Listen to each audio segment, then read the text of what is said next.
Kak Syazwa ya, baik. Alhamdulillah. Alhamdulillah, kalau gitu pada baik semua. Aku mau tanya nih, kalian pada dari kota mana aja?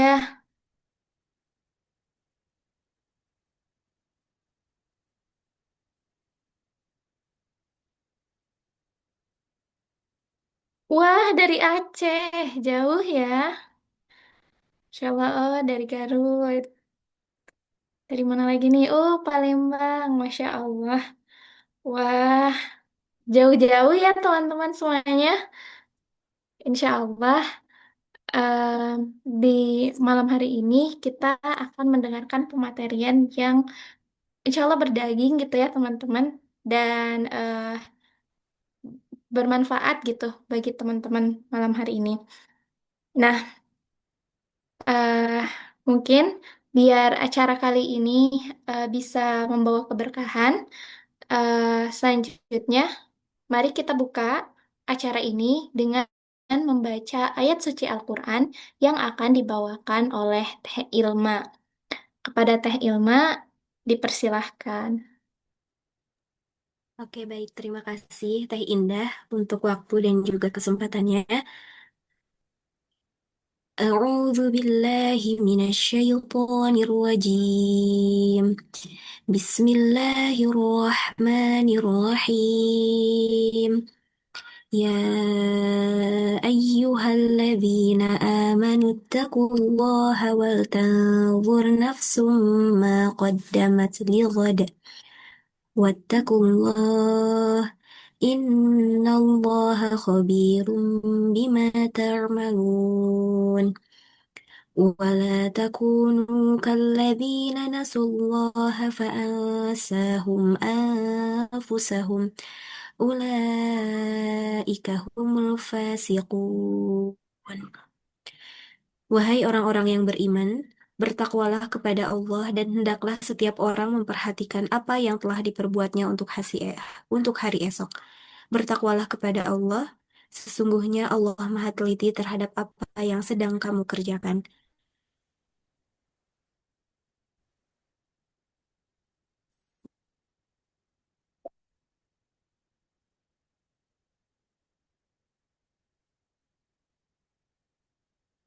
Diri mereka sendiri. Mereka itulah terima kasih dikembalikan lagi kepada MC. Masya Allah, terima kasih Teh Ilma. Semoga dengan dibacakannya ayat suci tersebut, acara kita dapat berjalan lancar hingga akhir nantinya. Teman-teman, insya Allah malam hari ini kita akan mendengar pematerian yang nggak kalah hebat dari materi-materi sebelumnya ya. Tema malam hari ini adalah eh, bagaimana sih caranya kita membangun CV dan portofolio yang menarik gitu.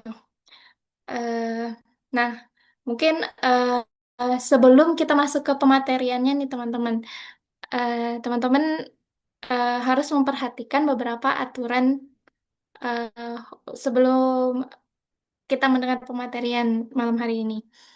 Oke, dicatat ya teman-teman.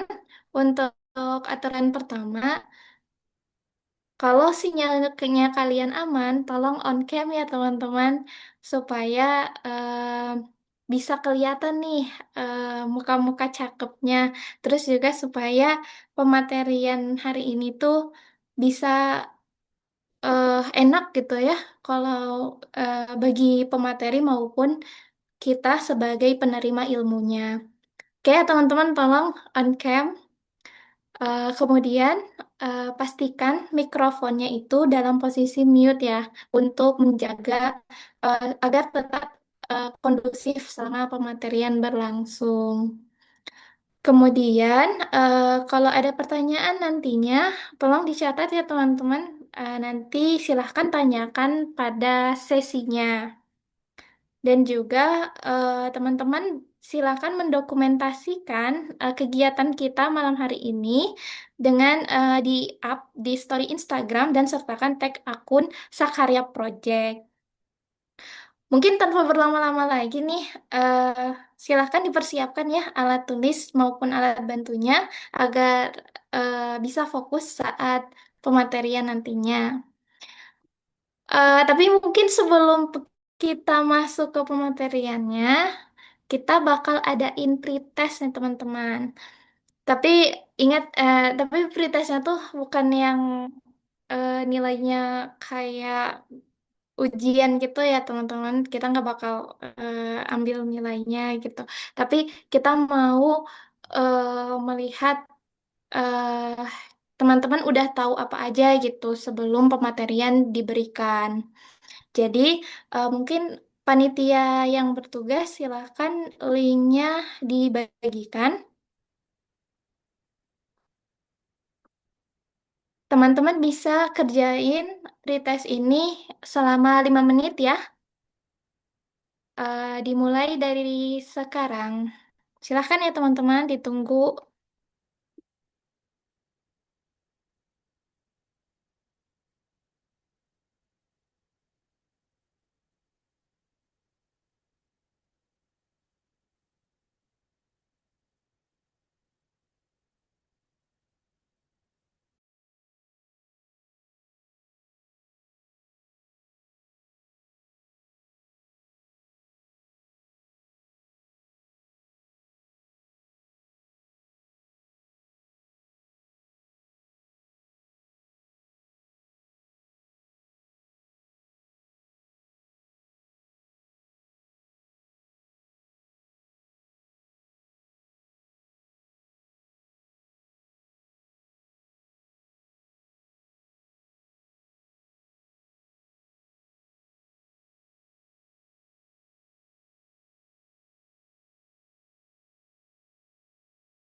Iya, iya. Iya lagi harus emang. Udah, oh, sama aja. Ah, nggak ada salah.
Teman-teman yang udah boleh eh, kasih tahu dong di kolom chat. Oh, ini ada beberapa yang baru masuk. Menyesuaikan ya teman-teman. Silahkan dikerjain pretestnya.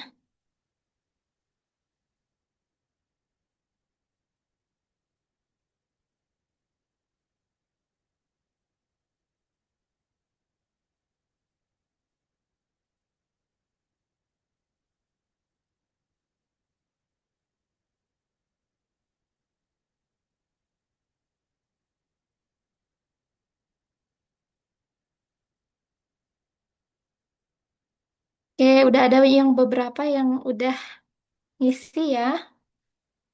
Yang belum ngisi, silahkan menyesuaikan ya.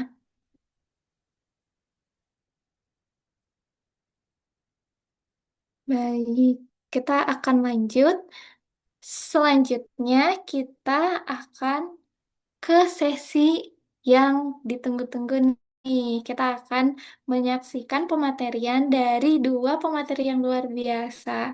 Insya Allah materi malam hari ini akan sangat berdaging ya, terkhususnya untuk teman-teman yang masih bingung nih kira-kira gimana ya kita membuat CV dan portofolio, atau masih ada yang bingung nih CV itu apa, portofolio itu apa, dan bedanya seperti apa. Nah, mungkin sebelum kita masuk ke pengenalan, sebelum kita masuk ke pematerinya, kita pengenalan dulu nih. Dimulai dari Teh Raihana ya, pemateri kita yang pertama. Beliau adalah eh, mahasiswa yang masih berada di semester ketiga ya, Masya Allah. Oh, angkatan 2024 masih masih kuliah sampai sekarang. Beliau pernah eh, terjun langsung ke pernah bekerja gitu ya di perusahaan dan juga yayasan dengan berbagai macam eh eh, s- ini ya, jadi administrator, terus departemen visa, human resource department juga pernah. Boleh di scroll teh. Selain pengalaman bekerja, oh banyak sekali ya ternyata teman-teman. Oh, beliau juga aktif di organisasi dan volunteer. Masya Allah. Boleh lanjut. Salah satunya ada di, oh beliau sering jadi staf divisi acara, terus ketua umum dan lain sebagainya. Terus ada juga pencapaian beliau. Oh, pernah menjadi Most Outstanding Student di Untirta. Oh, Masya Allah. Ini tahun 2025 kemarin. Terus pernah dapat juara satu juga di Social Project. Oh, Masya Allah. Boleh scroll teh? Dan lain sebagainya. Wah, bisa dilihat ini ya, banyak banget pencapaian-pencapaian beliau. Nah, mungkin langsung saja kita eh, ke CV pemateri selanjutnya. Jadi karena kita malam hari ini akan mendengar dua pemateri ya. Tadi pengenalan pemateri pertama yang akan membahas CV. Terus yang kedua ini ada Teh Farida yang nanti akan memaparkan tentang portofolio. Kita kenalan dulu ya dari CV beliau. eh Beliau adalah fresh graduate, lulusan S1 Pendidikan Matematika. Oh, Masya Allah, pendidikan beliau seperti yang terlihat ya, beliau dari Universitas Negeri Malang. Organisasi, pernah juga mengikuti organisasi dan kepanitiaan, banyak sekali ya. Di sini bisa dilihat ada di Himpunan Mahasiswa Departemen Matematika juga. dari staf divisi sampai ketua bidang. Kemudian boleh scroll teh. Beliau juga mendapatkan penghargaan, bisa dilihat. Wah, rata-rata juara satu 2 3 nih teh. Wah, keren banget ya. Oke, mungkin tanpa berlama-lama lagi, kita langsung saja ke pemateri pertama, yaitu Teh Raihana. Halo Teh Raihana, Halo, halo, selamat malam teman-teman semua. selamat Assalamualaikum. malam Teh. Waalaikumsalam. Teteh gimana kabarnya Teh? Alhamdulillah baik. Gimana nih Ah, kabar Teteh? Lagi ujian akhir semester atau lagi sibuk-sibuknya nih Teh? Alhamdulillah untuk di kampus aku sendiri udah selesai ya ujian akhir semesternya. Tapi nggak tahu nih dari teman-teman yang lain, boleh diramein di kolom chat ya. Kira-kira teman-teman lagi pada sibuk ngapain nih sekarang? Oh, lagi ada yang masih UAS Kak gitu. Sama sih di Oh, kampus aku juga masih UAS. Oh, oh UTS. Beda-beda nih Kak. Ada yang udah UAS, ada yang baru UTS. Beragam ya. iya nih Kak. Oke, mungkin eh, tanpa berlama-lama lagi, aku serahkan ke Teh Raihana untuk memulai pematerian Teh. Silahkan Teh. Oke, terima kasih banyak Kakak MC atas kesempatannya. Sebelumnya, eh, untuk share screen, apakah dari aku sendiri atau dari panitia, Kak? Oke, mungkin aku coba bantu share screen ya. Apakah sudah terlihat? Sebentar. Telepon. Oke. Mungkin aku izin mulai ya, teman-teman. Assalamualaikum warahmatullahi wabarakatuh. Selamat malam, teman-teman semua. Selamat datang di Sakarya Skill Up. Alhamdulillah, aku merasa senang sekali bisa sharing-sharing bareng teman-teman. Salah satunya juga ada teman aku dari Beasiswa Bintang Mandiri, narasumber kedua. Halo, Kak Farida. Alhamdulillah kita bisa bertemu lagi ya dalam tatap muka kali ini. Mungkin aku juga mau ngucapin terima kasih banyak kepada para panitia dan peserta yang sudah meluangkan waktunya untuk hadir pada sesi tips and trick crafting a winning CV. Mungkin aku bisa next. Oke, mungkin ada pepatah yang bilang tak kenal maka tak sayang. Maka izinkan aku memperkenalkan diri dulu, teman-teman. Kebetulan aku ada ciri khas untuk perkenalan diri ini. Si ciri yang sangat sederhana. Hai semuanya, nama aku Raihana. Aku merupakan mahasiswa dari Ilmu Komunikasi, Fakultas Ilmu Sosial dan Ilmu Politik, Universitas Sultan Ageng Tirtayasa. Dan mungkin ini ada sedikit perkenalan diri. Sebelumnya juga udah disebutkan sama kakak MC, Kak Indah, terima kasih. Aku alhamdulillah tahun ini dan tahun kemarin dinobatkan sebagai mahasiswa berprestasi Untirta tahun 2026 dan 2025.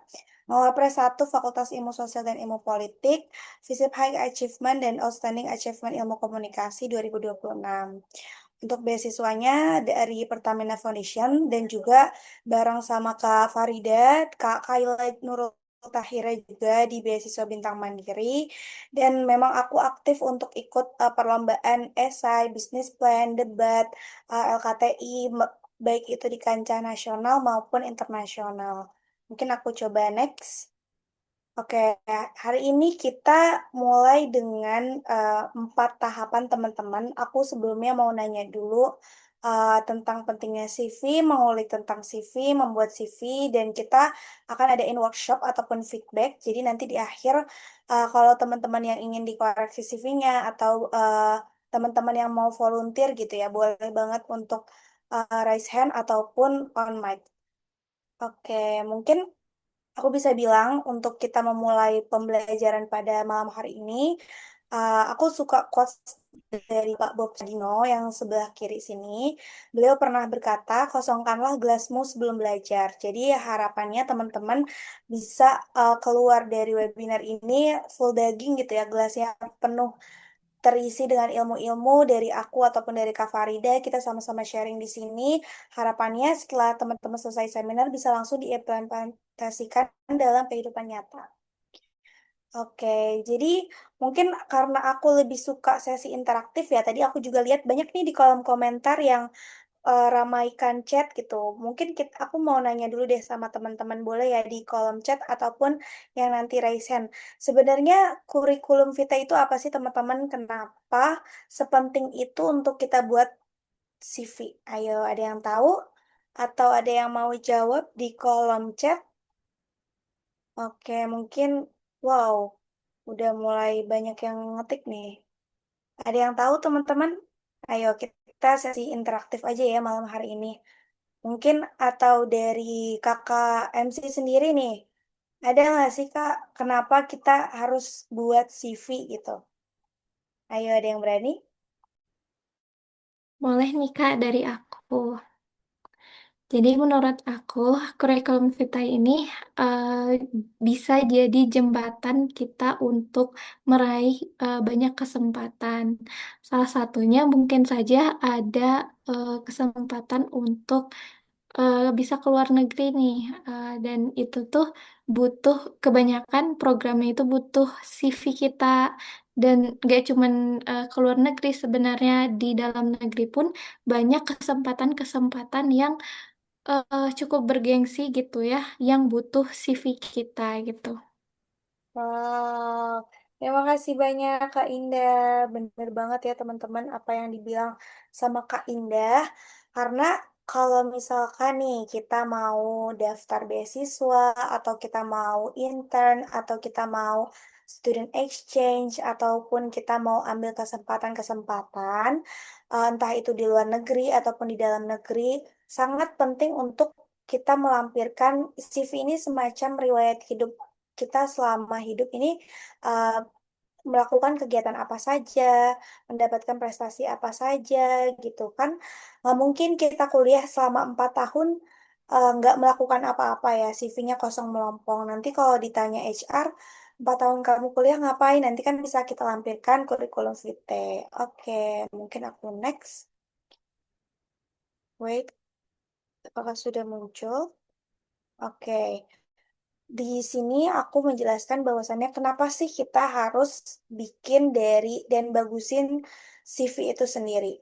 Untuk definisi CV ataupun kepanjangan dari kurikulum vitae adalah daftar riwayat hidup, yaitu dokumen ringkas yang merangkum pengalaman kerja teman-teman, pendidikan yang teman-teman raih, keterampilan baik itu soft skill, hard skill, serta pencapaian seseorang. Dan kenapa sih kita harus bagusin CV? Pertama banget teman-teman, ketika orang mau mengenal kita, ataupun first impression penyeleksi beasiswa, atau first impression penyeleksi magang, pekerjaan, pasti mereka melihat dari kurikulum vitae. Jadi, teman-teman disarankan untuk menonjolkan prestasi akademik ataupun keterampilan-keterampilan yang teman-teman miliki. Nah, di sini teman-teman bisa nunjukin potensial kandidatnya itu kayak berbagai banyak banget teman-teman yang bisa dimasukin. Kayak misalkan teman-teman aktif di leadership di organisasi, masukin aja, lampirin aja. Atau teman-teman punya soft skill seperti misalkan bisa membuat sebuah website, bisa merancang desain gitu ya, desain ataupun suka foto videografi, soft skill ataupun memang ahli dalam bidang Excel dan semacamnya boleh banget teman-teman untuk dilampirkan selama itu masih relevan dengan experience teman-teman. Terus juga bisa merefleksikan profesionalisme dan kredibilitas.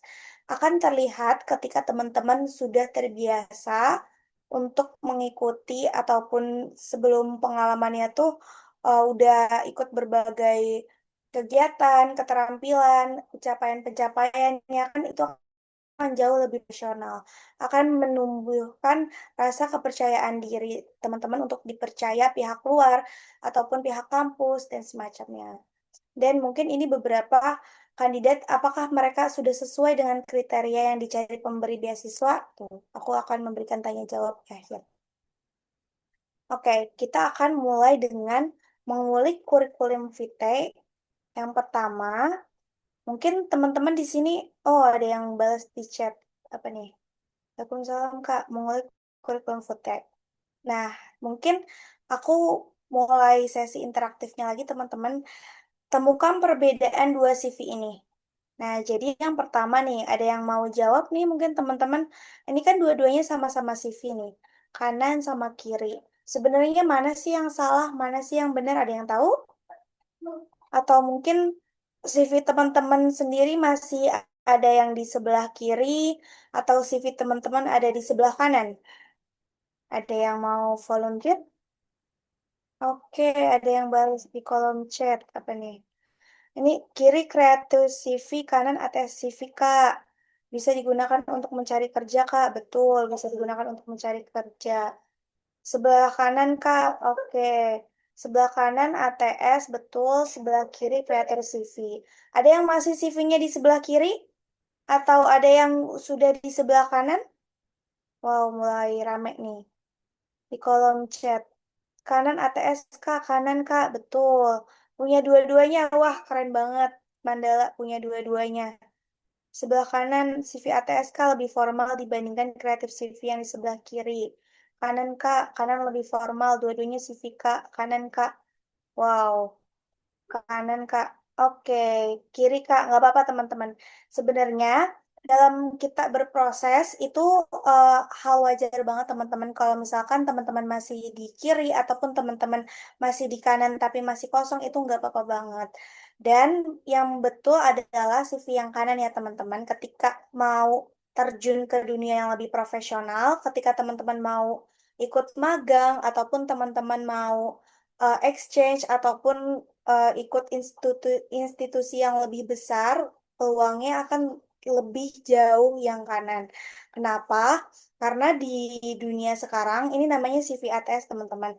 CV ATS ini lebih formal, lebih bisa untuk masuk seleksi HR, entah itu beasiswa ataupun kerja, sedangkan CV kiri ini cenderung masih kreatif ya teman-teman, karena di sini masih ada beberapa elemen yang sebenarnya nggak perlu-perlu banget di CV sebelah kiri, tapi kalau udah di CV sebelah kanan ini benar-benar yang poin-poinnya aja.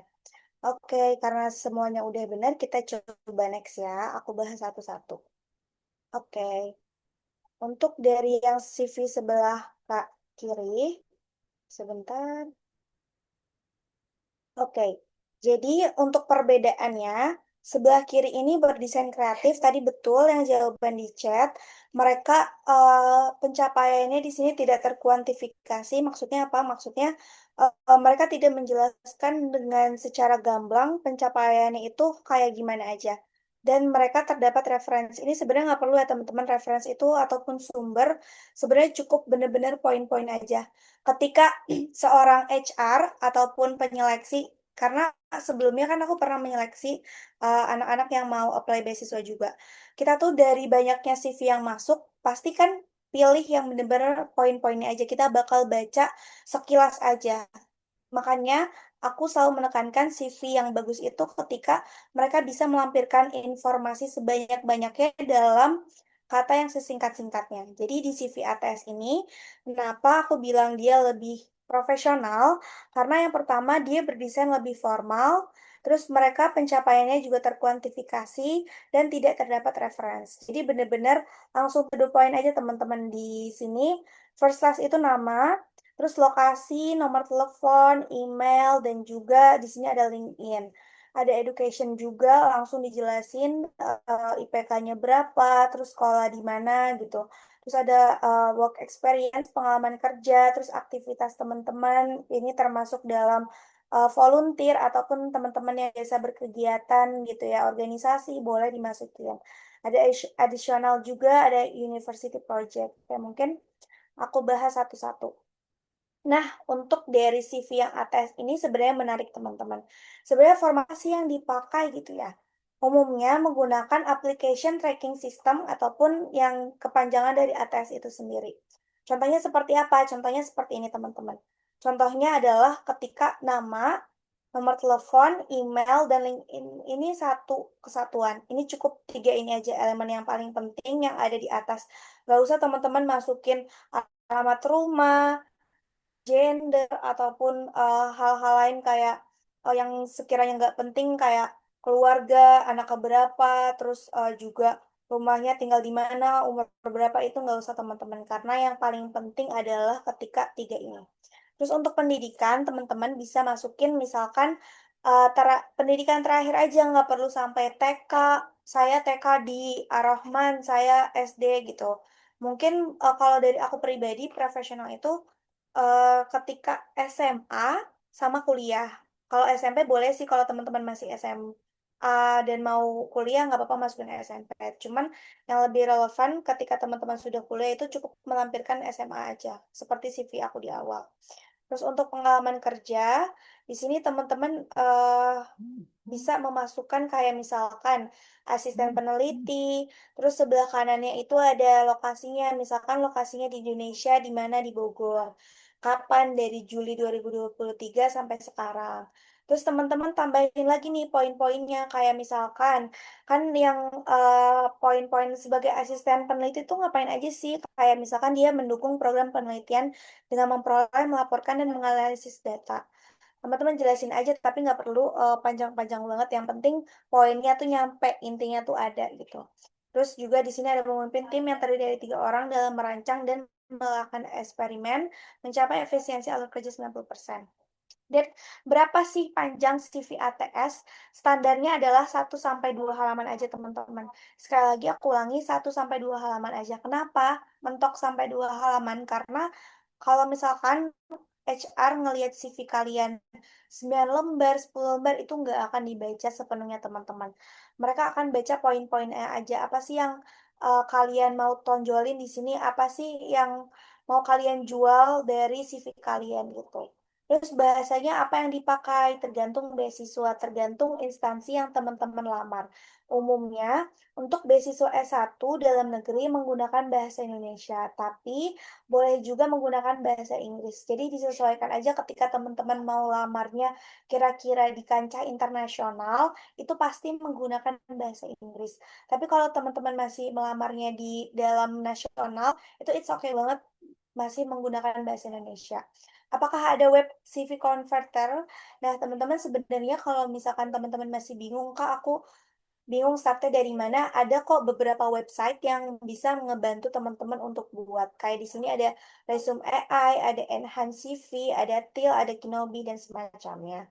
Jadi teman-teman di sini ketika udah masukin pengalaman tapi kayaknya nggak sesuai format deh. Mungkin teman-teman bisa cek di beberapa website sini yang bakal ngebantu teman-teman untuk ngecek apakah ini udah bener ataupun belum gitu. Oke, mungkin aku next. Nah, di sini teman-teman highlightnya di sini adalah judul. Yang pertama yang tadi aku bilang ada nama lengkap, email. Emailnya itu berupa hyperlink. Seperti hyperlink ini maksudnya yang bisa diklik langsung ya teman-teman nih. Kayak HTTPS link ini kan ini warna biru. Jadi berarti ini bisa langsung diklik. Terus ada nomor telepon dan WhatsApp aktif. Dan juga email. Dan untuk subsection, ini teman-teman bisa mulai dengan summary. Summary itu maksudnya apa? Summary itu adalah ketika teman-teman menjelaskan tentang diri teman-teman sendiri, tapi secara singkat atau optional. I personally didn't use that when enrolling to PSP 2T. Maksudnya, kalau misalkan teman-teman daftar ke eh, ke lembaga yang mungkin dia udah seprofesional itu. Contohnya kayak misalkan Unilever ataupun brand-brand besar, mereka biasanya nggak perlu summary. Mereka langsung ke substationnya aja. Langsung ke pendidikan, langsung ke pengalaman kerja, langsung ke organisasinya aja gitu. Dan yang kedua dilanjut dengan pendidikan. Jadi teman-teman langsung aja nggak usah tambahin summary, langsung tulis pendidikan. Misalkan pendidikan teman-teman SMP di mana, SMA di mana, eh, masukin aja. Kalaupun teman-teman udah kuliah, langsung aja teman-teman masukin SMA dan juga kuliah di mana semester berapa gitu ya. Terus lanjutannya tuh ada apa aja setelah pendidikan, ada pengalaman kerja. Ini Ini sebenarnya opsional kalau teman-teman belum pernah ada pengalaman kerja nggak apa-apa. Terus ada organisasi, ada pencapaian, ada kursus ataupun sertifikasi. Jadi teman-teman bisa yang suka ikut kursus belajar bahasa Korea, kursus belajar bahasa Inggris, kursus belajar bahasa Cina, itu masukin aja nggak apa-apa. Organisasi misalkan ikut Ormawa, BEM, Hima, ataupun organisasi eksternal, itu nggak apa-apa teman-teman masukin aja. Kalau misalkan ada pencapaian lomba, finalis, top 5, top 3, itu nggak apa-apa masukin aja teman-teman. Ada language and skill, dan ini benar-benar poin plus ketika aku dapat sedikit cerita kemarin ada teman aku, dia ngelamar di salah satu perusahaan internasional yang menggunakan bahasa karena mereka kerjasama sama perusahaan Cina gitu ya. Jadi dia sangat mengedepankan bahasa Mandarin. Oleh karena itu, HR-nya pasti ngeliat language and skill-nya apakah dia bisa bahasa Mandarin ataupun enggak. Kalau bisa itu akan menjadi poin plus. Dia langsung masuk tuh di seleksi berkas, dia langsung lolos gitu. Jadi language and skill adalah poin plus ketika teman-teman punya kelebihan di bahasa Inggris, bahasa Arab, bahasa Mandarin, bahasa Korea, nggak apa-apa teman-teman masukin aja. Dan bisa attach skornya juga nih teman-teman. Misalkan kalau Indonesia teman-teman ikut UKBI ujian untuk bahasa Indonesia gitu ya. Apakah teman-teman ini di dalam native, bagus gitu hasilnya C1, C2, C3, ataupun English teman-teman ikut TOEFL, IELTS, dan itu skornya nggak apa-apa teman-teman masukin aja. 620, 700, nggak apa-apa masukin aja. Dan untuk skill, teman-teman bisa tulis di sini hard and soft skill. Hard skill-nya di sini teman-teman misalkan ada kelebihan di Microsoft atau ada kelebihan di web developer, UI UX, nggak apa-apa teman-teman masukin aja. Ini contohnya di sini Indonesia, Indonesia bahasa ibu, Inggris kecakapan kerja ataupun profesional, terus ada riset dan teknologi pangan, terus teman-teman nggak apa-apa masukin aja yang sekiranya selinear sama skill teman-teman. Oke, untuk pendidikan nih teman-teman kan masih banyak yang salah. Aku lihat dari CV teman-teman aku juga masih ada yang suka naruh di. Mama. Oke, jadi teman-teman untuk pendidikan itu di sebelah kanan ya teman-teman. Jadi nama universitas, misalkan aku Untirta gitu ya, nggak apa-apa ditulis universitasnya di sini, terus IPK-nya di sini, terus tahun belajarnya di sini teman-teman. Jadi ini akan jadi satu kesatuan di pendidikan. Jadi nama, jurusan, IPK, universitas, terus di sini ada lokasi Bogor Indonesia 2021 sampai 2025 yang expected-nya, tahun belajarnya gitu ya. Ketika teman-teman angkatan 24, kira-kira tahun belajarnya selesai sampai kapan gitu.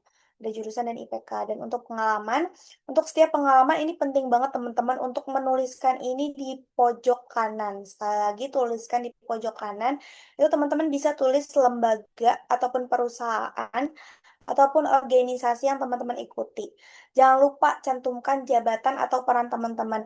Jangan cuma tulis organisasi misalkan ikut BEM, tapi nggak nulis jabatannya, nggak nulis perannya. Itu salah ya teman-teman. Jadi harus ada jabatan ataupun peran.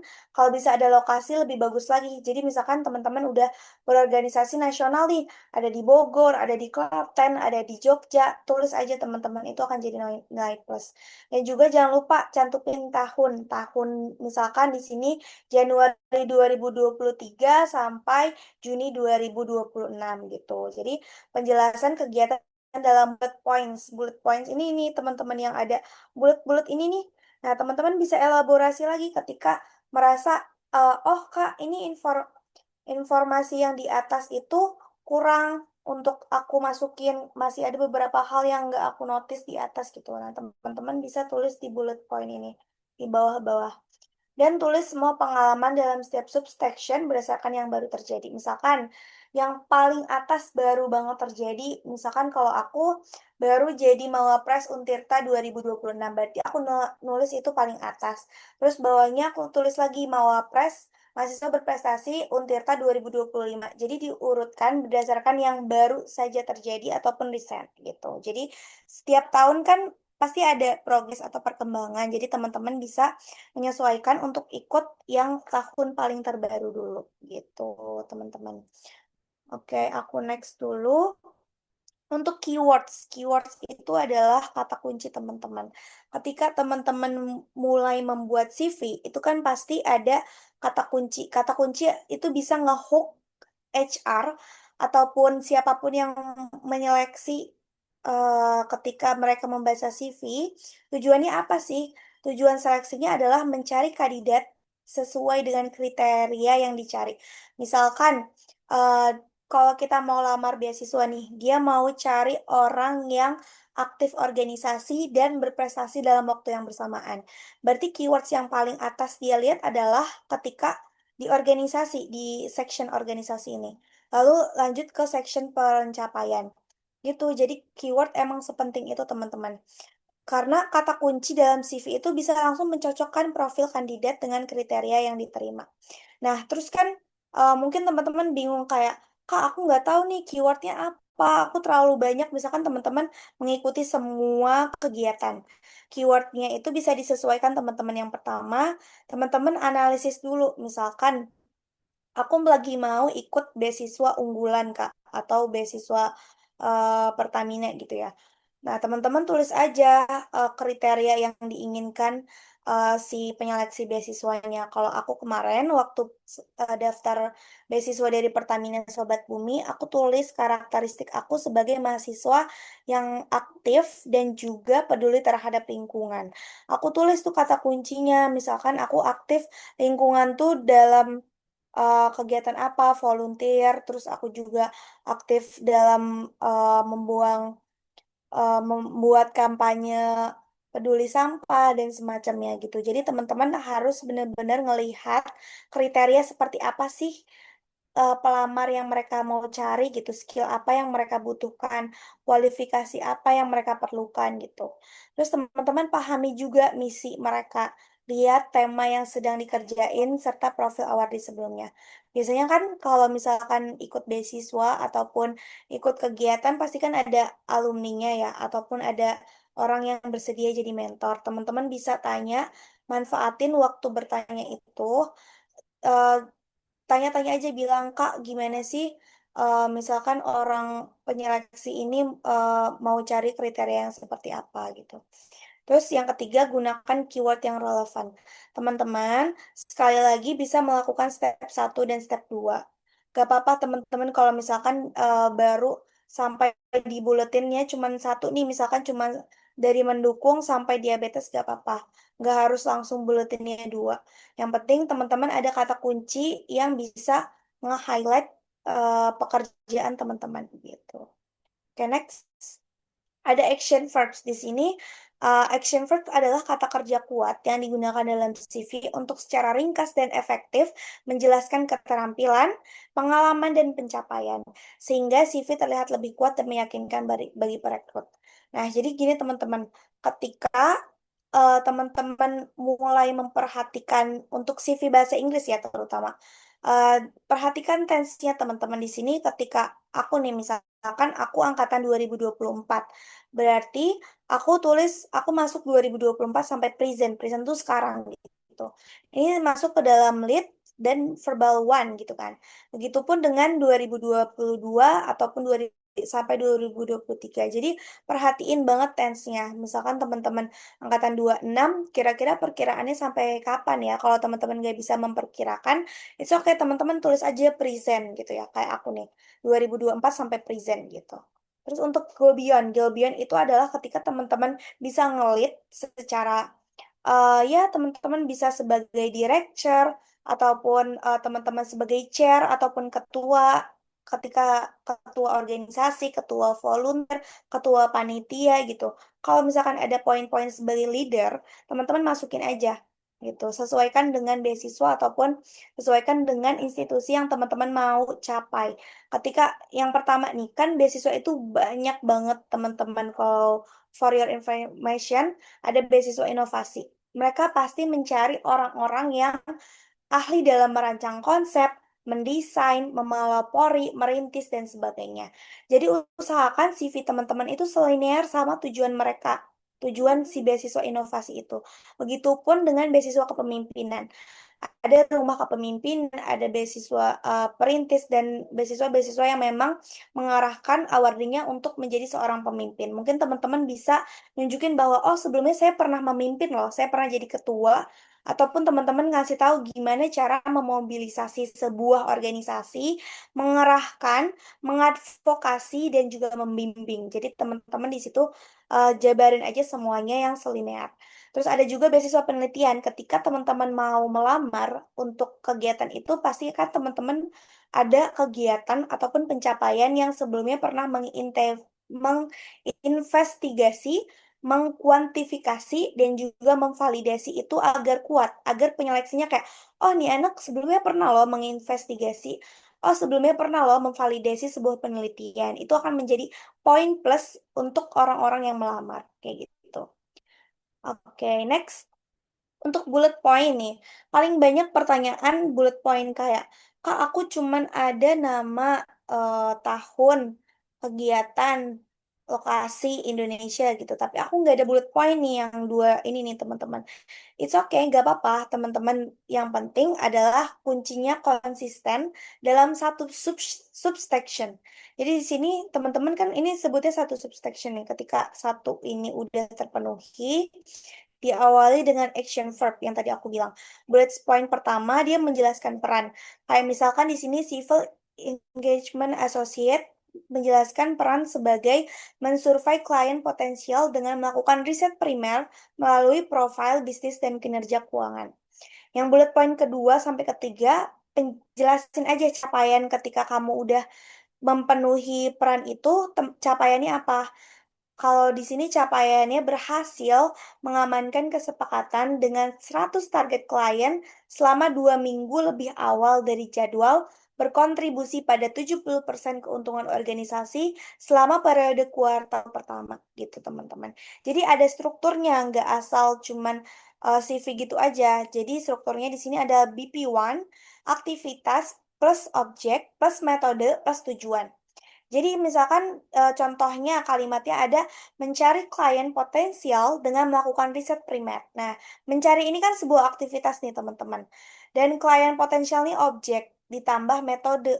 Nah, ini akan jadi semakin kuat. Jadi saya sebagai client engagement associate berhasil mengamankan gitu. Berarti kan ada pencapaian. Dia melalui profil bisnis dan kinerja keuangan. Dan pasti penyeleksi ngebaca, oh ini anak berarti memang selama dia menjabat dia punya hasil ataupun impact yang nyata gitu. Begitupun dengan BP2 ketika dia menjelaskan tentang aktivitas, objek, metode, plus hasil dan juga plus dampak. Maksudnya di sini teman-teman bisa melihat ketika dia berhasil mengamankan kesepakatan dengan 100% target. Berarti berhasil mengamankan itu kan sebuah aktivitas. Kesepakatan itu sebuah objek dengan 100% target itu adalah hasil. Jadi ini menjelaskan bahwa oh selama kamu menjabat itu ada dampaknya, ada aktivitasnya, ada objeknya, ada hasilnya gitu terhadap 70% keuntungan organisasi pada Q1 gitu teman-teman. Jadi buletin ini yang dua bulat kecil ini sebenarnya ada isinya teman-teman, ada rumusnya untuk ngisi. Jadi nggak ngasal cuman nama, IPB, tahun, dan semacamnya. Ini ada beberapa dua buletin penting yang menurut aku harus di-highlight ketika teman-teman punya peran besar dan juga punya capaian besar di kedua ini. Oke, next. Nah, ada lagi teman-teman. Bullet point ketika, ayo ingat teman-teman tahu nggak metode STAR? Mungkin untuk orang-orang yang sering apply beasiswa, pasti nggak asing dengan metode STAR. STAR itu adalah sebuah metode di mana setiap hurufnya itu adalah punya arti tersendiri. Nih, misalkan yang pertama, S is situation. Situation itu artinya menjelaskan situasi apa sih yang kamu hadapi. Nah, teman-teman jelasin aja. Kalau di sini aku ambil contoh di Alpha Gamma ini situasinya adalah mengajar bahasa Inggris untuk siswa sekolah dasar dan menengah. Tes, T-nya dari STA, STAR, T-nya adalah tes. Apa tugas atau tujuan kamu dalam situasi tersebut. Tugasnya di sini aku jelasin melalui metode baru dalam pembelajaran bahasa Inggris menggunakan media sosial. Berarti tugas dia adalah mengedukasi melalui media sosial gitu. Action, A dari start. Action adalah apa sih langkah spesifik yang kamu tempuh? Teman-teman jelasin di sini actionnya adalah untuk meningkatkan pemahaman siswa gitu. Jadi yang terakhir R, result adalah apa hasilnya? Hasilnya teman-teman bisa kuantifikasikan dengan bilang menghasilkan rata-rata nilai 90% yang diperoleh siswa gitu. Jadi memang ada rumusnya teman-teman start tadi, S situation, task, action, dan juga R result. Jadi ketika teman-teman udah punya 5 komponen ini, dijamin bullet point teman-teman semakin kuat gitu. Jadi aku kasih contoh nih di sini situationnya adalah merupakan English tutor. Tesnya adalah mengajari bahasa Inggris kepada murid SD dan SMP. Actionnya mengajari dengan metode kekinian, sosial media, dan website. Interaktif tutor. Resultnya adalah rata-rata nilai 90% saat ujian. Jadi BP2-nya adalah aktivitas, objek, metode, hasil plus dampak. Jadi mengajar bahasa Inggris untuk siswa SMP melalui pembelajaran sosial media dan website menghasilkan rata-rata nilai 90% pada siswa meningkatkan survei kepuasan bimbel sebanyak persen dan ini adalah salah satu contoh STAR yang benar pakai metode BP2. Oke, jadi ada do and dance teman-teman di sini bullet pointnya itu yang dance-nya adalah mengelola divisi eksternal. Ini terlalu pendek teman-teman, terlalu eh tidak menjabarkan fungsi teman-teman dengan baik dan benar gitu. Ketika teman-teman udah berhasil mengkuantifikasikan hasil dan dampak tuh kayak gini contoh yang benarnya adalah saya mengelola divisi eksternal dengan membuat alur kerja mitra baru, menghasilkan kolaborasi yang lebih berkelanjutan, mencapai 30% KPI gitu teman-teman. Jadi ada hal-hal yang begitu spesifik yang teman-teman bisa jabarkan di situ. Terus ada be hyper Kak, spesifik. Teman-teman Kak jangan cuma Raihana, mohon maaf, waktunya udah habis oke. eh, untuk Mungkin kita lebih pematerian ke ini. sesi ini ya, Kak. Sesi tanya jawab. Terima kasih. Oke. Untuk sesi tanya jawabnya nanti akan disatukan dengan pemateri selanjutnya ya, Kak. Selanjutnya mungkin eh, ya terima kasih banyak atas pemateriannya tadi Kak Raihana. Tadi tuh kita udah tahu ya ternyata untuk membuat CV itu perlu ilmunya ya teman-teman, nggak bisa asal-asalan. Mungkin habis ini kita harus rombak ya CV kita untuk supaya bisa lebih dilirik sama HR yang akan kita apply. Oke, selanjutnya kita akan masuk ke pemateri portofolio. Nah, kira-kira apa sih bedanya CV dan portofolio? Mungkin nanti akan dijelaskan lebih rinci oleh Kak Farida. Kepada Kak Farida, waktu dan tempat dipersilahkan. Baik, terima kasih sih atas kesempatan yang telah diberikan. Sebelumnya, apakah suara saya sudah masuk ya? Sudah masuk, Kak. Sudah sangat jelas. Oke, apakah screen saya juga sudah bisa terlihat dengan jelas? Di saya masih, sudah, Kak. Sudah terlihat. Oke, sebentar, Kak. Ini udah full screen apa belum, Kak? Sudah, Kak.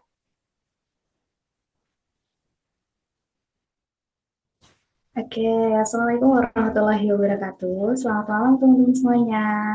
Apa kabar nih teman-teman? Semoga kita semua selalu berada dalam keadaan sehat ya teman-teman. Sebelumnya perkenalkan nama saya Farida Lailatul Salihah, biasa dipanggil Farida.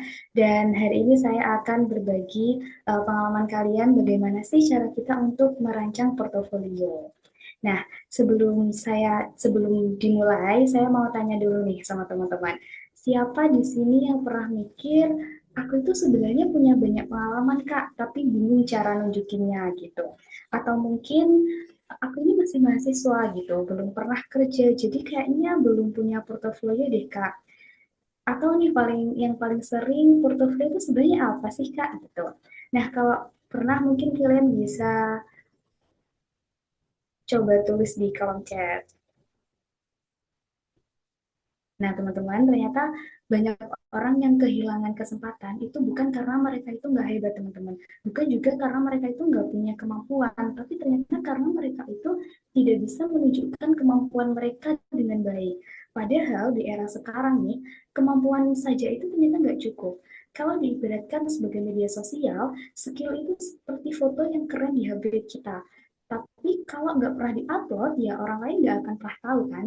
Jadi, dan dari portofolio itu sendiri merupakan cara kita untuk mengupload kemampuan kita ke dunia yang lebih profesional. Nah, sebelum itu kita belajar dulu, Kak. Jadi, portofolio itu merupakan kumpulan karya, pengalaman, pencapaian, dan proyek yang menunjukkan kemampuan seseorang. Sederhananya, kalau CV tadi itu menjelaskan siapa kamu, kalau portofolio itu menunjukkan apa sih yang bisa kamu lakukan, misalnya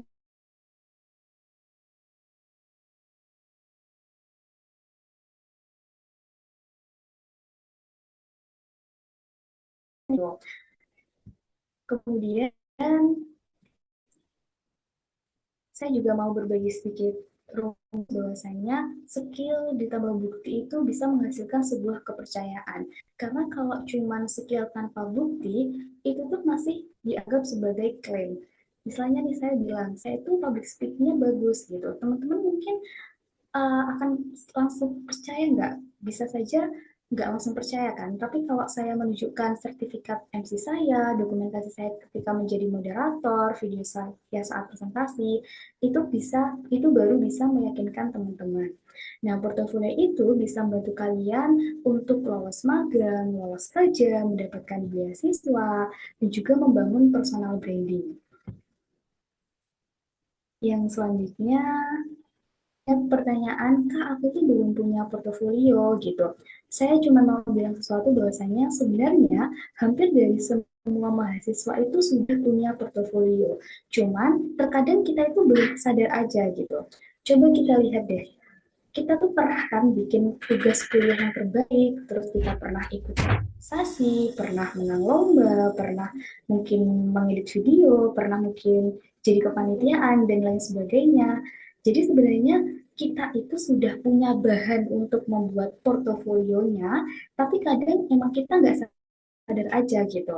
Jadi jangan menunggu hebat dulu untuk membuat portofolio, tetapi justru buat portofolio itu untuk menunjukkan proses kalian menjadi hebat tersebut. Nah, sekarang lanjut masuk ke strategi untuk membuat portofolio. Jadi, kesalahan terbesar mahasiswa itu biasanya adalah mau memasukkan semuanya. Padahal portofolio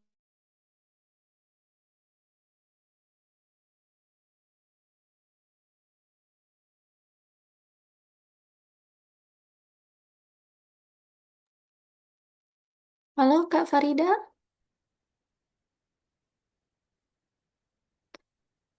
sepertinya Kak Farida lagi eh, jaringannya lagi nggak stabil ya teman-teman.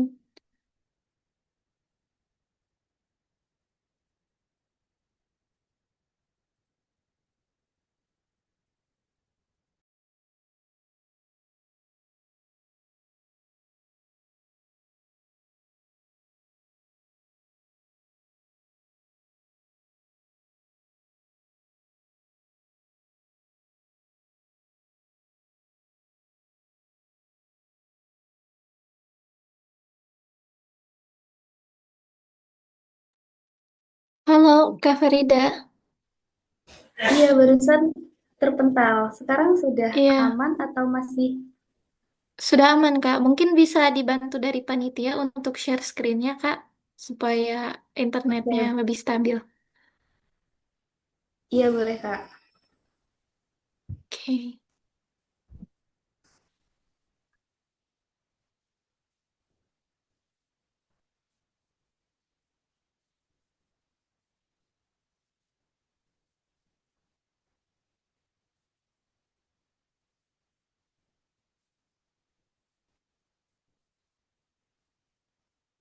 Nah, baik, terima kasih panitia atas bawaannya.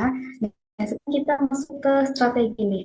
Jadi kesalahan terbesar mahasiswa itu biasanya adalah mau memasukkan semuanya. Padahal portofolio itu bukan gudang penyimpanan, teman-teman. Tapi kita ibaratkan portofolio itu sebagai etalase. Kalau kalian masuk ke sebuah toko yang dipajang itu biasanya adalah produk yang terbaik kan? Jadi bukan semua barang yang ada di gudang. Oleh karena itu, yang pertama kita harus memilih karya yang terbaik. Bukan semua karya dimasukkan dan pilih yang paling relevan dengan bidang yang ingin kalian tuju gitu. Dan yang kedua adalah sesuaikan dengan tujuan. Misalkan nih, kalian mau daftar beasiswa, tonjolkan prestasi dan juga kepemimpinan kalian. Kalian mau menjadi desainer, tonjolkan hasil desain. Dan yang ketiga adalah fokus pada kualitas. Jadi lebih baik 5 karya yang keren daripada 30 karya yang biasa aja. Karena biasanya recruiter itu baca semuanya, tapi mereka itu melakukan scanning secara cepat gitu. Next, Kak.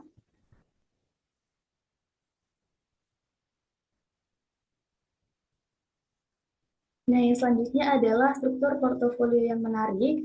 Sebelum itu, Kak,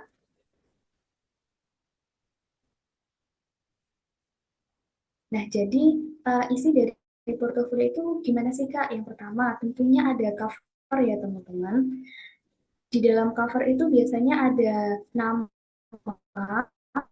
foto, bisa ditampilkan foto kita dan juga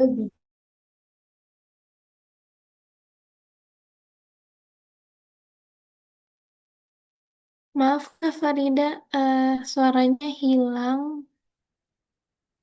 gitu. Dan jangan lupa Oh ya,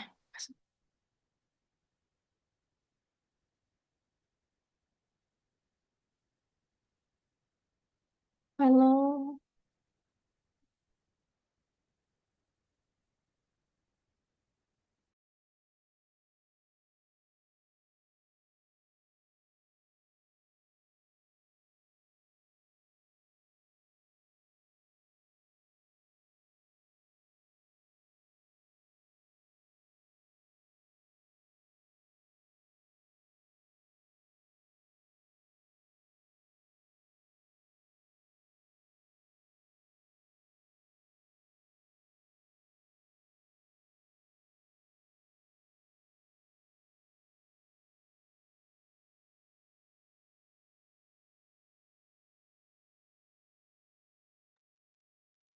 Sepertinya Kak Farida ada kendala ya di jaringannya.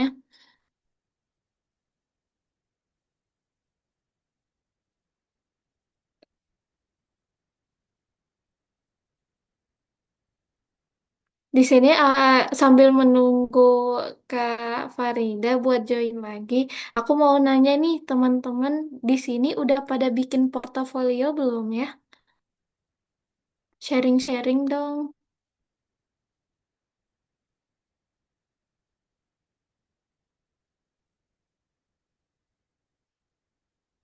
Kalau aku pribadi belum ya teman-teman, tapi setelah lihat tadi sedikit, wah ada juga teman aku deh. Ya aku kira portofolio tuh yang harus dibuatnya kalau diminta aja gitu. Tapi setelah dipikir-pikir, ternyata kita bisa bikin untuk untuk menunjukkan pengalaman dan juga pencapaian kita gitu ya dengan cara yang menarik. Tadi aku lihat sekilas dari portofolionya Kak Farida, ternyata eh, sangat menarik ya. Desainnya juga sangat bagus. Mungkin nanti teman-teman di sini dan juga aku sendiri jadi terinspirasi ya untuk membuat portfolio sendiri.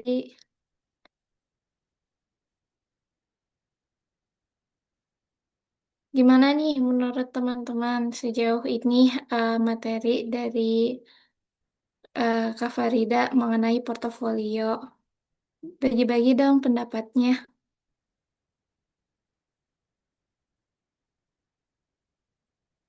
Kalau nggak ada yang mau Oh, ada nih dari Kak Muhammad Farhan. Dulu sempat pernah Kak pas maba, cuman udah nggak tahu eh mana sekarang file fotonya. Oh, udah tenggelam ya sepertinya.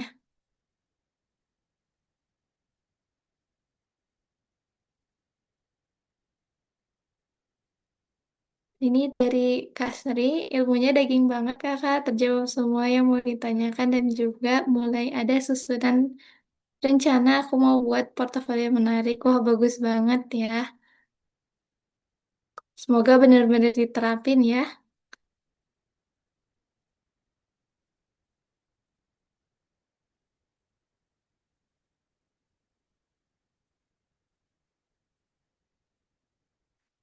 Pernah Kak asal-asalan cuma lihat dari TikTok. Oke, udah ada Kak Faridanya. Halo Kak Farida. Oke, mohon maaf banget ya Kak, karena di sini sinyalnya amat sangat susah gitu. Iya, Nah, aman Kak. Boleh, tadi silakan sampai mana dilanjutkan. Kak? Lanjut ke mungkin bisa langsung kita review portofolionya aja Kak.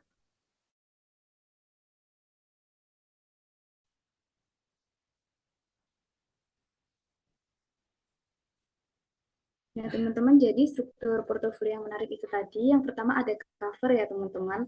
Nanti di cover itu biasanya isinya ada nama, foto, dan juga bidang yang kalian minati gitu. Yang selanjutnya ada about me yang berisi perkenalan singkat.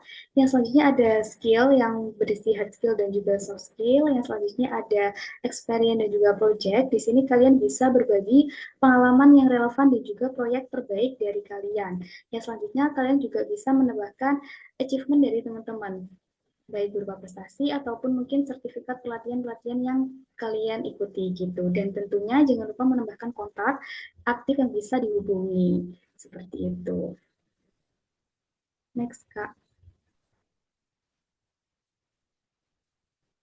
Untuk portofolionya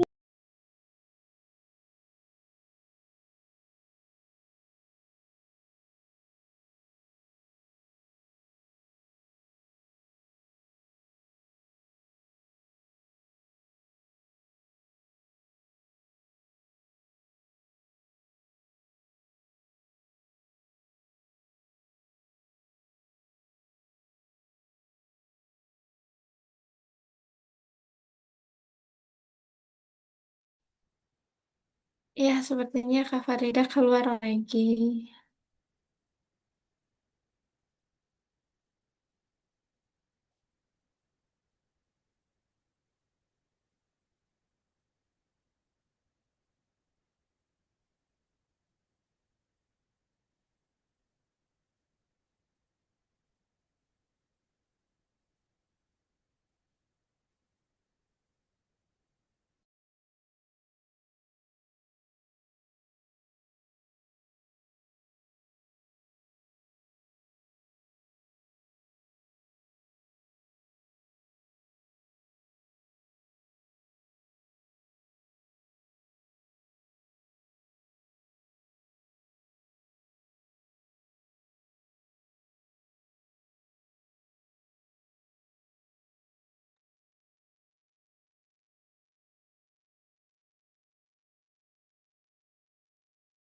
Mungkin sambil menunggu Kak Farida, kita explore portofolio beliau yuk. Boleh Kak, operator.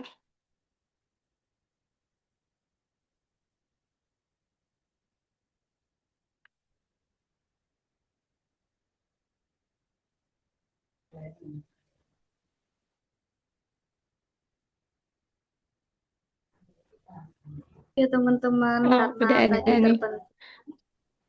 Iya, siap Kak. Sekarang udah, suaranya udah Udah masuk Kak. lagi belum? Oke, Ya, udah. lanjut ya. Saya untuk portofolionya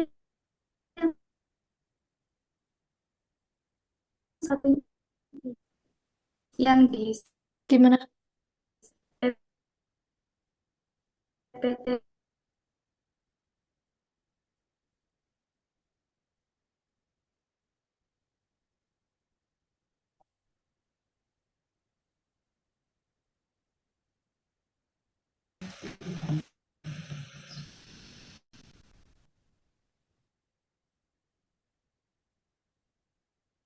Halo Kak Farida. Halo Kak, sebentar ya Kak. Saya lagi mau Oh iya, um, siap. dulu untuk menstabilkan jaringan dulu Kak. Ah, Nah mungkin baik ini Kak. bisa Gimana Kak? di next dulu aja nggak apa-apa Kak ininya slide-nya. Boleh Kak operator.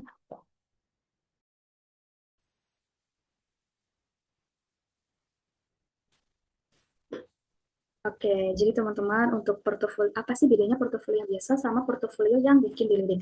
Jadi portofolio yang menarik itu biasanya banyak desain-desain visualnya, kemudian juga yang dipilih itu karya yang emang-emang terbaik. Kemudian juga menampilkan skill dan juga keunggulan yang terlihat jelas serta menunjukkan dampak serta pencapaian. Dan tentunya ada kontak serta media sosial yang bisa dikontak oleh recruiter seperti itu. Next, Kak.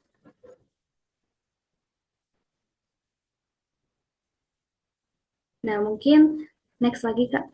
Langsung ke contoh dari portofolio aja. Di sini saya akan mereview portofolio dari saya sendiri gitu ya, teman-teman, sebagai contoh. Next, Kak.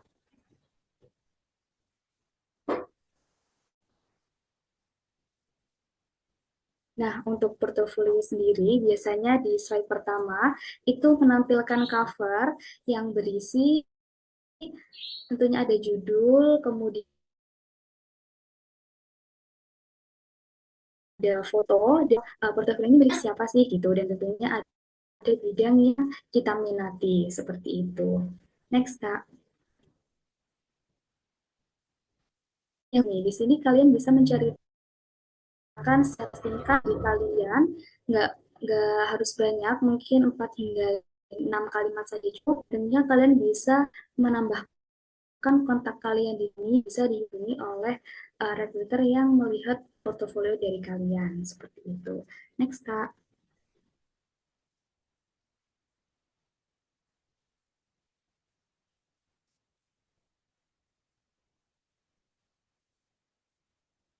Data Next Kak. operator boleh next. Nah, yang selanjutnya setelah ada perkenalan singkat diri kita, kita bisa menambahkan pendidikan dari kita seperti yang dikatakan oleh Kak Rayhana tadi. Mungkin alangkah baiknya untuk pendidikan ini di pendidikan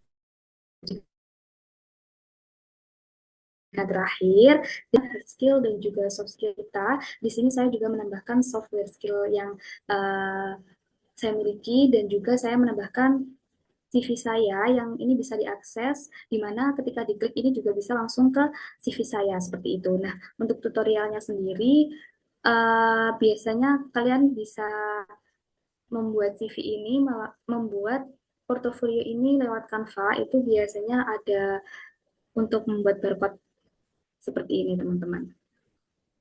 Next, Kak.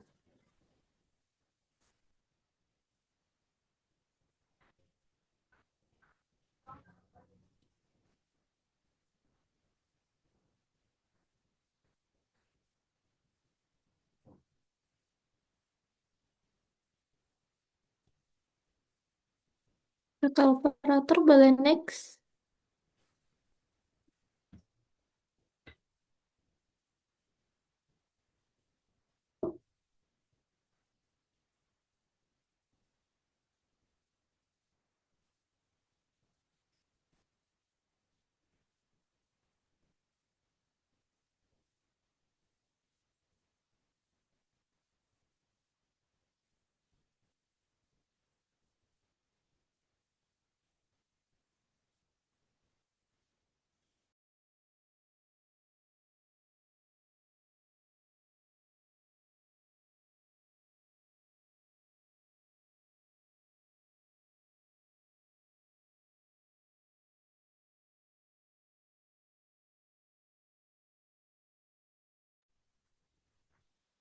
Oke teman-teman, setelah kalian menambahkan hard skill dan juga soft skill, kalian bisa menambahkan experience dari kalian.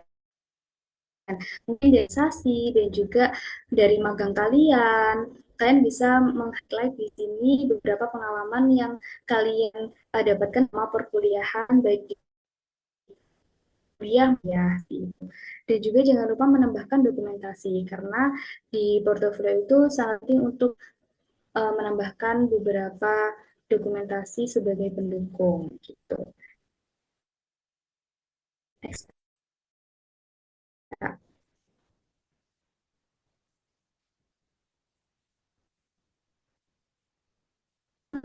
Yang kalian dapatkan ketika kalian kuliah. Mungkin ini bisa disesuaikan dengan bidang yang kalian cantumkan di awal tadi. Misalkan di awal tadi saya menyantumkan desain grafis, mungkin di sini bisa dicantumkan beberapa teman saya terkait lomba-lomba yang berkaitan dengan desain grafis, mungkin lomba poster dan lain sebagainya.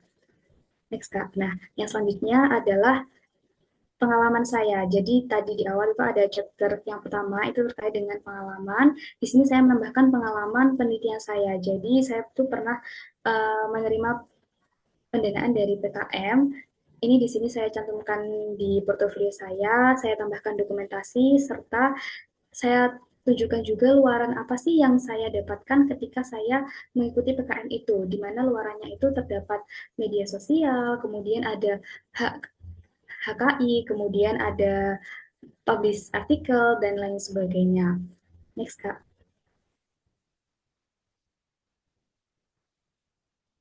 Ini sama seperti sebelumnya. Jadi kalau tadi di PKM dari pemerintah, kalau di PKM Amli, sama kayak tadi, saya tunjukkan juga beberapa luarannya, mulai dari kalau di sini ada website dari media pembelajaran yang sudah saya kembangkan, kemudian ada media sosialnya, dan di sini saya highlight juga untuk media sosialnya, karena di awal tadi saya itu berniatnya di desain grafis, seperti itu. Next, Kak. Nah, yang selanjutnya ini saya menyantumkan pengalaman internship saya ketika melakukan asistensi mengajar di Satu Tulungagung. Ini saya tambahkan juga media sosialnya karena ketika asistensi mengajar saya juga diamanahi sebagai si dekorasi dan juga dokumentasi. Serta dari asistensi mengajar itu luarannya apa aja sih? Luaran dari asistensi mengajar itu saya itu bisa publish artikel di Sinta 3 dan alhamdulillah itu bisa saya revisin jadi skripsi. Next, Kak.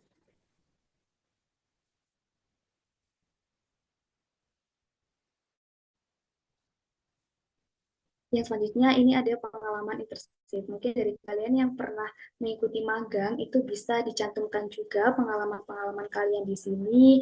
Jangan lupa cantumkan di sini untuk yang di atas ini itu untuk pengalaman magang, di bawahnya itu uh, kalian tuh magang di mana dan juga jabatan kalian serta yang di atasnya ada Instagramnya ini tuh kontribusi apa yang sudah kalian berikan untuk magang tersebut dan tampilkan juga dokumentasi yang mendukung. Next. Yang selanjutnya ini ada pengalaman dari organisasi saya, sama seperti sebelum-sebelumnya, saya tampilkan beberapa dokumentasi, kemudian ada deskripsi singkat, dan juga ada Instagram dari organisasi tersebut. Next, Kak.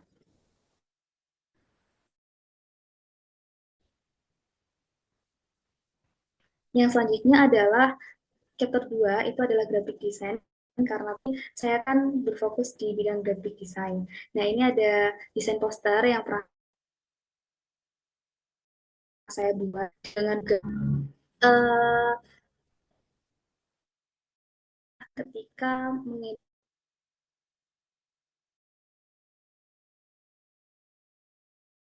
di sini saya juara 2 itu portofolio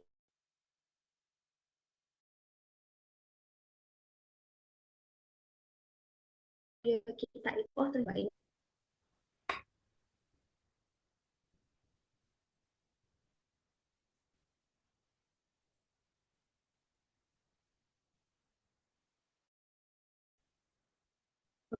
lanjut, Kak.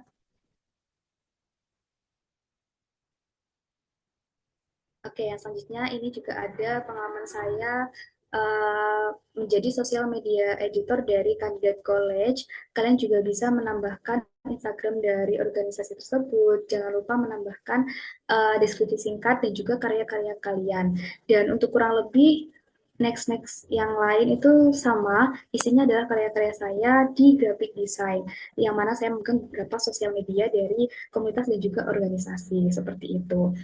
Dan jangan lupa kita mencantumkan sertifikat sebagai pendukung, jadi biar nggak cuman kita itu kayak nulis doang, cuman ngomong doang, tapi ada bukti nyatanya. Oh ini loh uh, sertifikat yang pernah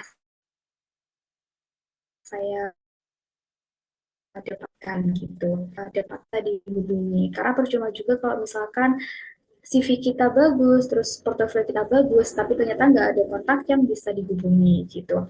Nah, ada pertanyaan dari di kolom chat tadi itu, Kak izin langsung menjawab karena mungkin tadi sinyal saya terkendala dan kurang bisa maksimal untuk membuat portofolio itu biasanya bisa pakai aplikasi Canva Kak. Di situ ada banyak sekali template dan mungkin dari teman-teman yang masih kebingungan itu bisa di search aja portofolio itu banyak sekali template yang bisa diakses atau mungkin kalau misalkan mau menggunakan template dari saya itu boleh nanti saya kasih free buat teman-teman. Nanti saya kirimkan linknya ke panitia, bisa kalian edit sesuai dengan bidang kalian masing-masing seperti itu.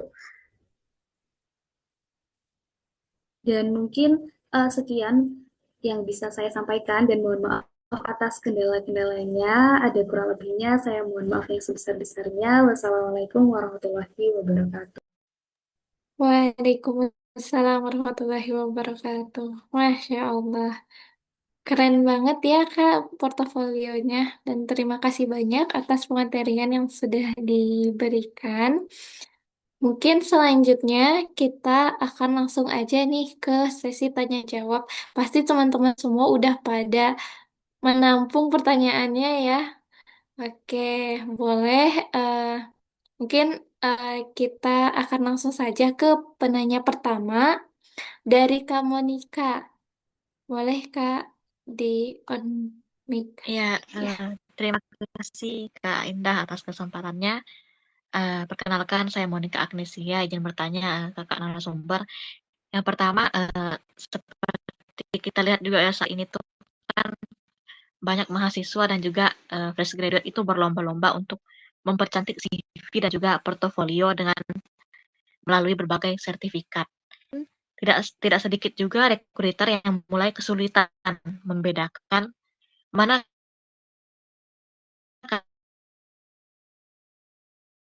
kompeten mana yang di atas kertas.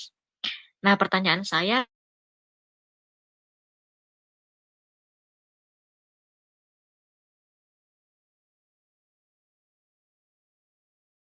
bisa terlihat kapasitas dan juga potensi yang tinggi.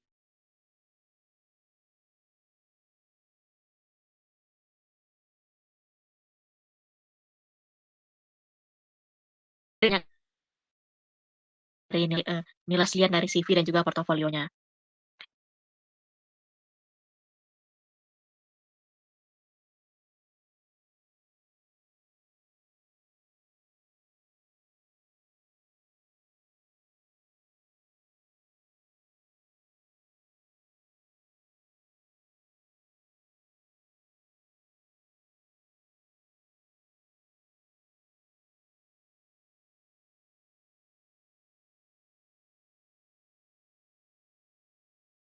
Semuanya sekarang tuh menggunakan ATS.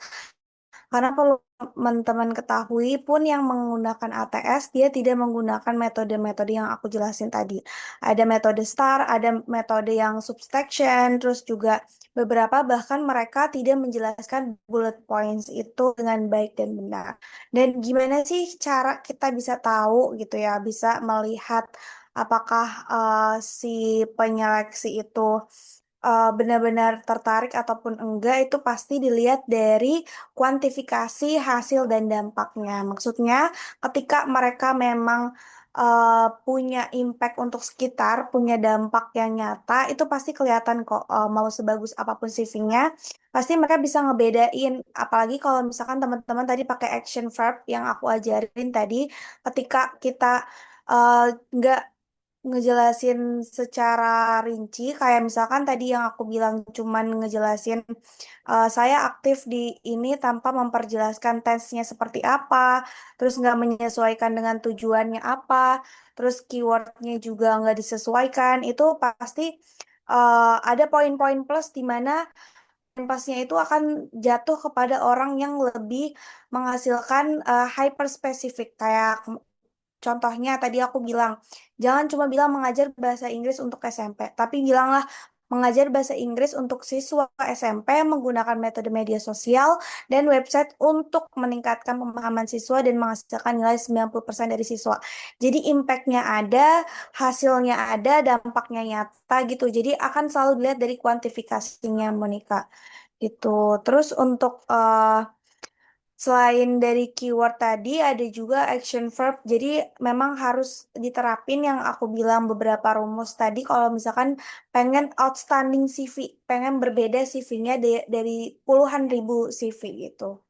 Apakah sudah terjawab? Mungkin boleh ditambahkan Kak Farida kalau ada tambahan, silakan. Baik, terima kasih Kak Raihana. Mungkin tambahan aku sedikit dan mungkin jawabannya juga hampir sama dari Kak Raihana ya. Jadi kita itu jangan cuma menampilkan jabatan kita, tapi dampak dari apa yang bisa kita berikan kepada organisasi tersebut. Misalkan nih, saya menjabat sebagai ketua bidang divisi komunikasi dan informasi.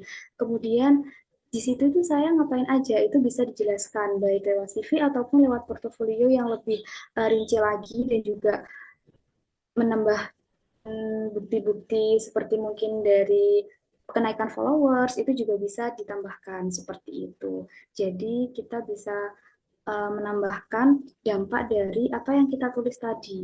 Nggak cuman kayak kita sebagai ketua divisi, tapi kita tidak terlalu banyak memberikan dampak dari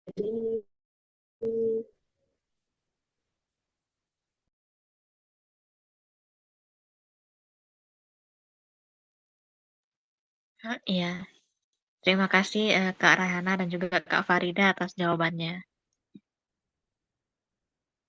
Oke, baik. Terima kasih eh, ya atas pertanyaan dari Kak Monika dan juga jawaban dari para narasumber. Selanjutnya mungkin saya akan ambil dari Kak Dinda di kolom chat ya. Untuk Kak Farida, untuk mengisi portofolio, apakah bisa mengisi pengalaman sebagai penulis naskah? Saya berasal dari Prodi Bahasa dan Sastra Indonesia. Prodi ini ada matkul pagelaran sastra dan saya mengambil peran sebagai penulis. Nah, untuk saya, penulis naskahnya ada 4 orang termasuk saya. Apakah masih bisa dimasukkan dalam portofolio? Oke, mungkin bisa langsung dijawab oleh Kak Farida. baik untuk Kak Dinda, terima kasih atas pertanyaannya. Kalau menurut saya pribadi itu sebenarnya boleh banget untuk dimasukkan, tapi alangkah lebih baiknya ketika kamu meminta persetujuan dari teman-teman kamu gitu, biar nggak kesannya kamu klaim itu karya kamu sendiri. Seperti yang saya tampilkan tadi untuk di PKM itu kan sebenarnya juga kelompok, tapi saya juga melakukan perizinan kepada teman-teman apakah boleh ditampilkan di portofolio saya kayak gitu Kak, biar sama-sama enak gitu.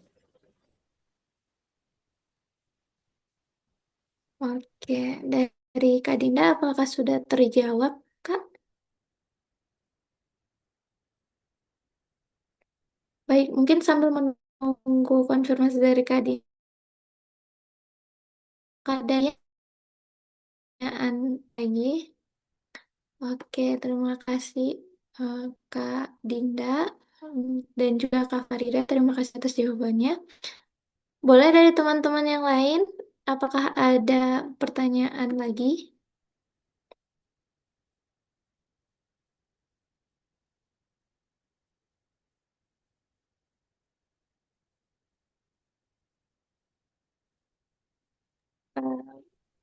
Kak, aku mau jawab yang tadi nanya ada bukan aplikasi, template untuk membuat CV. Tadi eh, s- belum sempat aku bagikan ke teman-teman, tapi ada beberapa tools yang bisa dipakai teman-teman. Salah satunya Kinobi. Teman-teman bisa search di Google ataupun di Chrome gitu ya, Kinobi.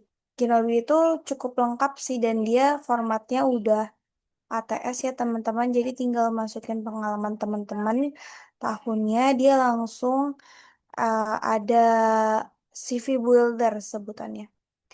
Di situ juga teman-teman bisa, kalau misalkan mau pakai bantuan keyword, teman-teman tinggal bilang aja, tolong berikan keyword yang ada di CV untuk mendaftar, misalkan mendaftar beasiswa gitu. Terus atau bisa tambahkan action verbnya, tolong beri contoh action verb untuk peran sebagai research assistant di kampus. Jadi nanti Kinobi ini akan bantu, ada bullet pointnya juga. Jadi nanti dari Star Method dia bisa bantu teman-teman ketikin tolong buatkan apa, format teman-teman dikirimin pengalamannya, nanti dia yang bantu menyesuaikan gitu teman-teman. Selain dari Canva dan apa tadi tools dari Kak Farida, aku menyarankan kalau memang mau pakai ATS bisa pakai Kinobi. Terima kasih. Baik, terima kasih atas informasinya Kak Raihana. Sangat membantu ya, terutama bagi saya untuk membangun CV. Oke, mungkin last kesempatan ya untuk peserta. Apakah ada yang ingin bertanya lagi?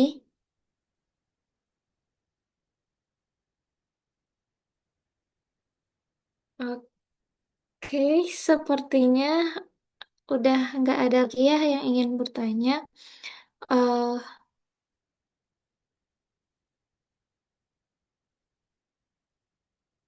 ada nih sedikit informasi dari Kak Farida ya. Aku juga ada rekomendasi buat CV. Ada pakai interview, bisa cek IG-nya, ada simulasi buat wawancara kerja juga. Oke, terima kasih banyak ya Kak Farida. Mungkin lanjut ke sesi selanjutnya, yaitu kita akan melaksanakan post test ya teman-teman. Karena teman-teman udah mendapatkan pemateri yang sangat insightful ini, kita mau tahu nih teman-teman pemahamannya seberapa jauh. Jadi boleh ya diisi post testnya. Kakak panitia boleh di-share link post testnya. Oke, sudah di-share ya teman-teman. Boleh silakan diisi. Kita beri waktu sekitar 5 menit. Boleh dimulai dari sekarang.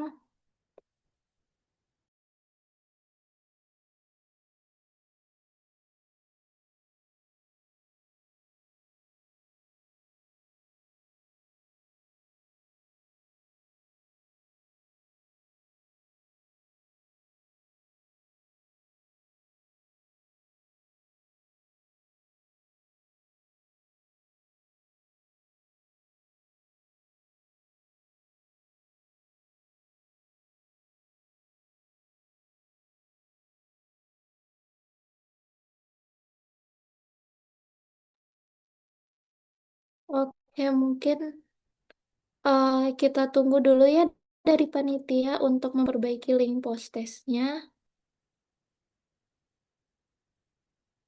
Sambil menunggu, mungkin kita akan eh, sesi penyerahan sertifikat. Boleh dari eh, boleh dari Kak Reihana, kita akan penyerahan sertifikat. Kakak panitia,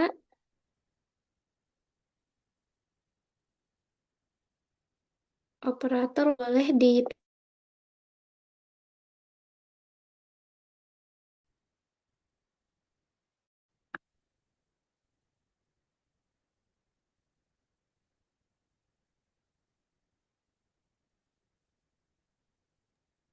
Hmm, boleh di full screen Kak? Belum. Oke, terima kasih. Oke, kita akan foto ya Kak. Satu, 2, 3. Satu, dua, tiga. Oke, terima kasih banyak ya Kak Raihana. Boleh ke Kak Farida sekarang.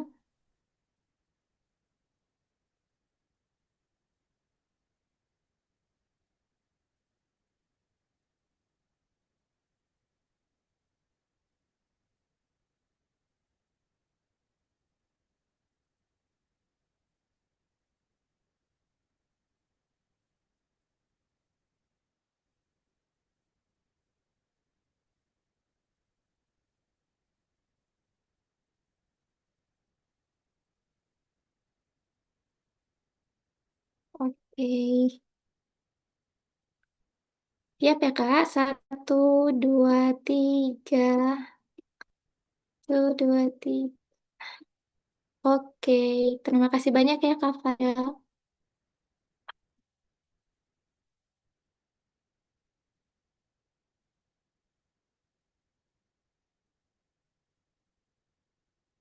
Teman-teman, apakah linknya sudah bisa diakses?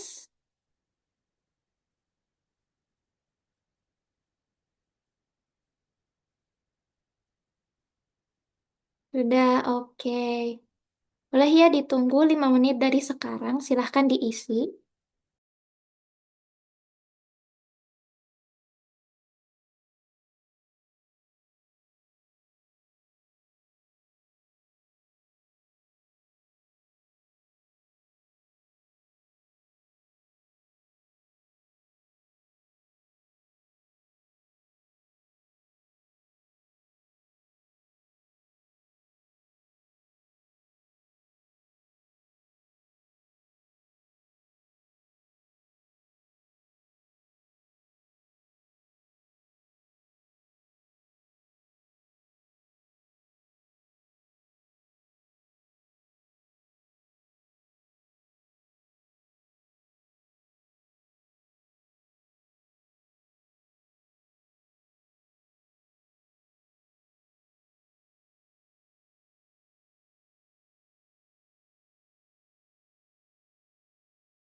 Oke, ada beberapa yang udah selesai ya, post testnya.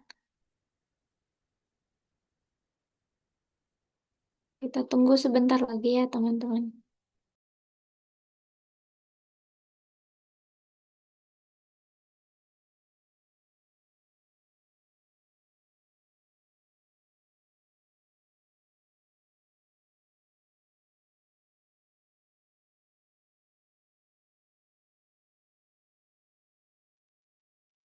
Oke, karena udah malam juga ya, teman-teman.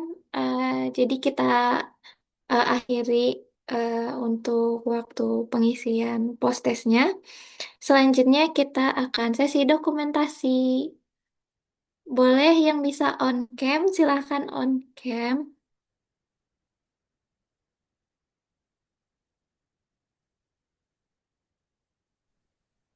Baik, boleh Ditunggu Kak ya. semua. Ya, izin ya, Teh Indah. Untuk dokumentasi, aku mau ambil alih. Boleh teman-teman untuk on cam semuanya. Dikasih waktu ya 1 menit supaya bersiap-siap kalau misal untuk on cam. Buat teman-teman yang memang berhalangan untuk kameranya dinyalakan, boleh untuk reaction gitu ya.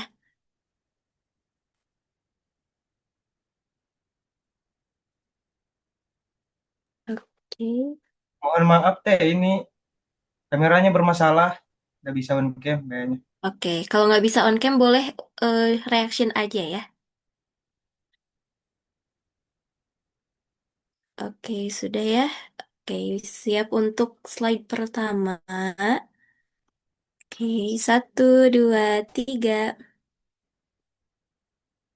Oke, mantap. Slide yang kedua. 1, 2, 3. Boleh reaction ya, teman-teman. Satu, dua, tiga.